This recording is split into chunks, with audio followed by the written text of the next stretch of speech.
evening, ladies and gentlemen. Welcome to another episode here at Last Week in Geek, the video podcast from Manly Battleships. I'm Mr. Panda. And I'm Rockstar. We just got back from PsychoCon over in the Mountain Laurel Resort in Whitehaven, Pennsylvania. I got it! It took till after the con, but I figured it out. We had a grand old time there, ran a bunch of awesome events, saw a lot of awesome people, including some of you, I'm sure. Welcome to the channel. If this is your first experience here, don't let the shitposting videos faze you. I promise we can do serious stuff too. We're starting off as usual, sending you to videos that aren't ours. Hooray! The first trailer that we're going to send you off to is 13 Reasons Why. Seems to have reignited some of the fans, apparently not this one, with their newest trailer by killing off a main character. Which you can see in the trailer. And apparently, I'm sorry, what else is being announced now? Oh, right. So that's for season 3. Okay, and we're great. getting another season after that. About what? Like, I was confused when they made a season 2, and don't get me wrong, I actually kind of liked season 2. I thought it really broadened out some of the characters, but like, what the heck else do they have to write about at this point? It's like they're trying to recapture, like, Riverdale or something. Which, by the way, also kind of tapers off by season 2. Season 4 will be its final season. Oh, thank God. Oh, it's like, how long can we drag this out before people start seeing through our bullshit? But let's see, we got Attack on Titan Season 4, we got Boku no Hero Academia Season 4, and we've got, apparently, 13 Reasons Why Season 4. Does that make it 52 Reasons Why? Sure, if that's what you want it to be. Do the math. Continuing with the trend of what's old is new, we have a reboot from Nickelodeon this time of Are You Afraid of the Dark? Traumatizing children. And now it's going to be traumatizing a new generation. And M. Night Shyamalan's name isn't on any of the credits. That's coming out October 2019. Just in time for Halloween. Are you ready for more superhero drama? I hope you are. It's not from DC, it's not from Marvel, it's something we've already mentioned here today somehow. Boku no Hero Academia is getting a movie entitled Heroes Rising, which is coming out on December 20th. So it's the second movie of the series. I don't know what it's going to be about, but hopefully someone will get some enjoyment out of it. So Netflix finally dropped the trailer for that new documentary, Enter the Anime. However, out today, as we're recording, is Enter the Anime, a Netflix documentary about our favorite weeaboo subject, anime. And I'm just waiting in anticipation to see something about how similar it is to, one of my panels. It will probably be something like that. It's how it worked with Transformers. We have several updates for stuff that we've covered in previous episodes. First and foremost, Kyoto Animation's continuing saga following the tragedy of that arson at the One Studio building. 10 of the people who were victims of the fire, their names have finally been released. That's following the funeral services being completed and getting the permission of the family to release those names. We're not going to share them with you here directly on video for a couple different reasons, but the link below will have both their names and various contributions that they had towards Kyoto Animation's work so that you too can also remember their contributions. Following up on the tragedy, Yoshiki, who is a Japanese rock icon, actually donated 10 million yen of his own money towards the recovery efforts, and the Japanese government has subsequently been investigating options to try to support the recovery effort as well. They're looking at potentially giving tax breaks to donations, both ones from domestic donators as well as international donators, and they're also considering an incentive package to train new animators to help out the company. It's been amazingly bipartisan. It has great support so far, so I'm hoping to see something passed for them. If you saw our episode last week, we kind of flashed it on there at the last minute because that's when we saw the update. A lot of the electronic data was recovered from a server that happily was untouched for the most part by the fire. Different groups are finding different ways to kind of add their support and love for the studio in its moment of tragedy. The EJ Anime Theater over in Japan will be showing 6 different films from Kyoto Animation as a way to both show off the studio's brilliance as well as kind of give you a way to take part in and honor the work that they've done. We're going to keep tabs on this story to see if anything else comes up in the meantime. In particular, we're watching with great curiosity what's going to happen to the perpetrator. We'll just let you know when we find out. Are you a fan of angry red pandas that express that frustration through death metal? Well, you're in luck. Agretsuko has been confirmed for season 3. Yay! I really love this show, so can't wait for more. Hideaki Anno, brilliant animator, has been confirmed to be writer and producer for a new reboot of Ultraman in the upcoming movie Shin Ultraman. The claim is that this will take place after the release, or at least completion, of Evangelion 3.0 plus 1.0. We here at Manly Battleships call bullshit. Anything that he can do to just get out of doing Evangelion, I guess. Now you can snuggle up to a Star Trek Picard prequel novel and comic, because, you know, every new reboot and crap like this needs to have a new prequel novel and book and comic and... I mean, where were you in the 80s? That was always a thing. The novelization of the Star Wars movies. The best part of this news is that you can drink some Chateau Picard wine. Now, Chateau Picard, it was actually a thing before the Star Trek Picard series. CBS has teamed up with them to create this specialized wine that actually has the label from the series as well. So it's just the same wine, they just put a fancy label on it and will charge $20 more for it. In the article below, it actually tells you what the wine is, but I can't. It's supposed to be a Zinfandel, right? Something No, like that's the one from Cali, because there is a second one. Oh, of course. This time from California, produced by Dry Creek and Russian River Valleys.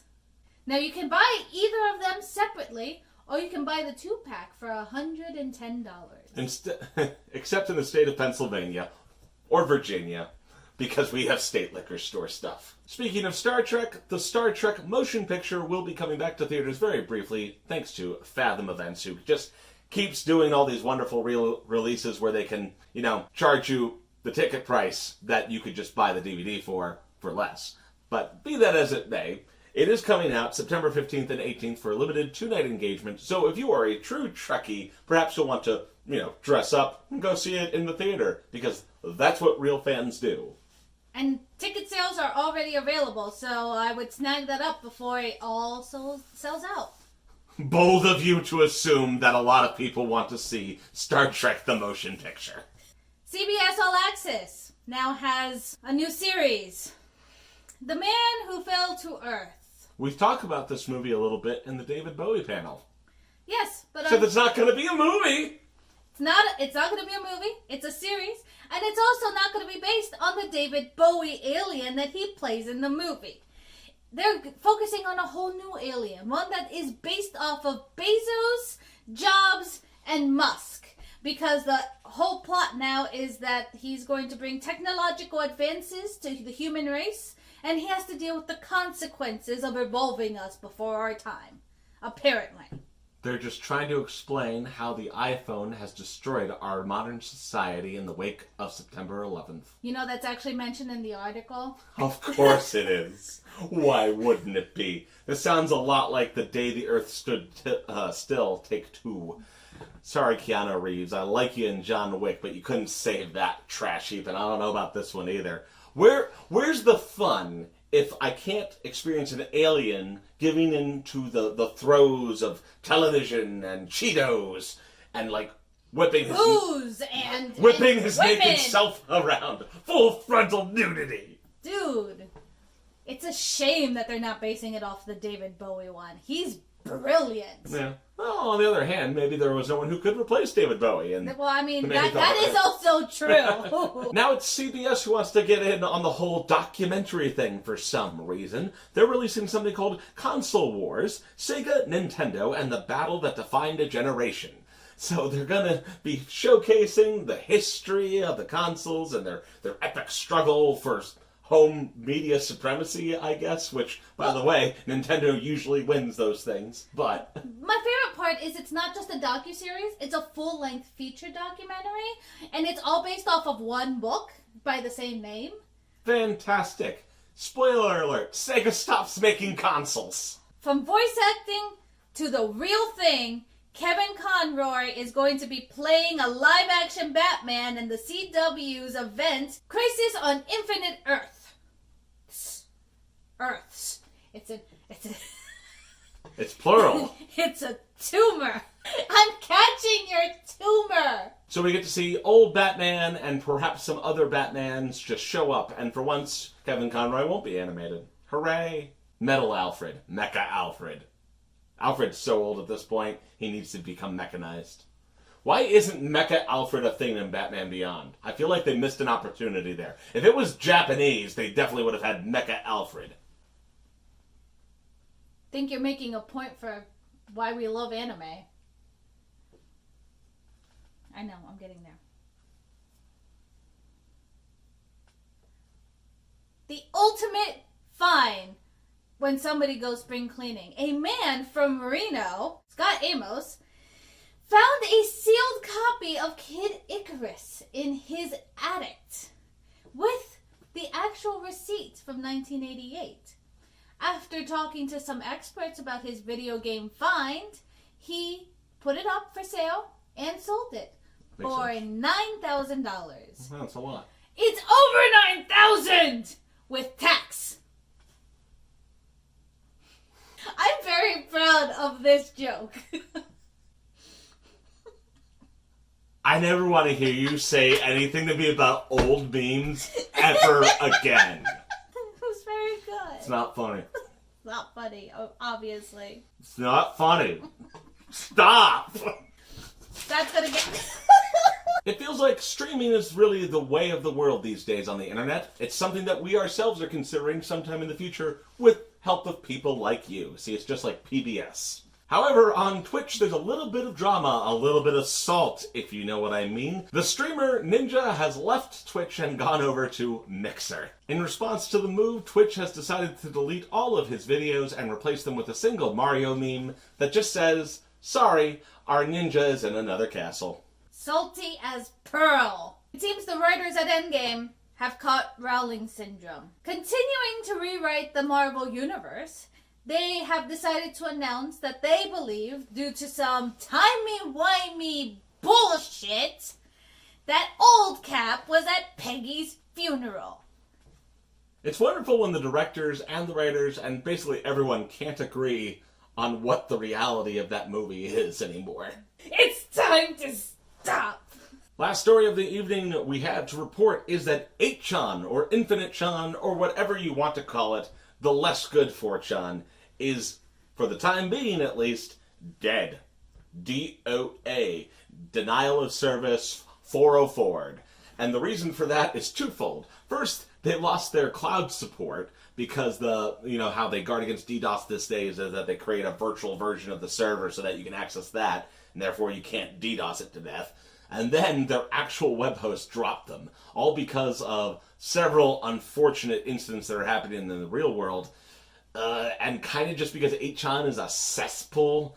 I remember when they used to call 4chan the hive of scum and villainy, but man, 8chan kicked it up a notch so hard that even its founder, who was so engrossed in the idea of creating a space for non-criminal free speech, that he made 8chan in the first place. He's just like, no, nuke it. Please, nuke it from orbit. Does this spell the ultimate end of 8chan? In some ways, the ultimate forum of chaos and free speech and all that good nonsense? We don't know. All I know is that it feels like it's like Hydra. I'm pretty sure you cut one head, it's going to just replace itself, and it's going to be even worse than 8chan. They're just all going to move to R9K? It's going to be even worse, I'm telling you. It's going to Back get to Futaba! worse and worse. With that, ladies and gentlemen, that's everything we have to cover tonight. Thank you for sticking around. Thank you for watching our videos. Subscribe and hit the little bell button because that means that you'll be alerted when we actually post something new and maybe interesting. I make no promises. Our next big con that we have coming up is Colossal Con East, but that's not until September. So we'll be working hard on some other projects, prepping some new content, and of course, making videos. So check all that stuff out. Oh, we have one final announcement, which I forgot. How dare you forget to remind me. We are pleased to announce that you can now access our subreddit, which is totally a thing, and you should just go there and shitpost, because that's what we want you to do. And there's also a Discord server, which should be ready. There will be a link in the description to join our Discord server. Yay, Discord! We're moving up in the world and getting with all the hipster kids. No, not hipster kids. Hip kids. The new and what's happening. I'm going to stop talking. I sound like an idiot. Hello, fellow kids! How do you do? Good night.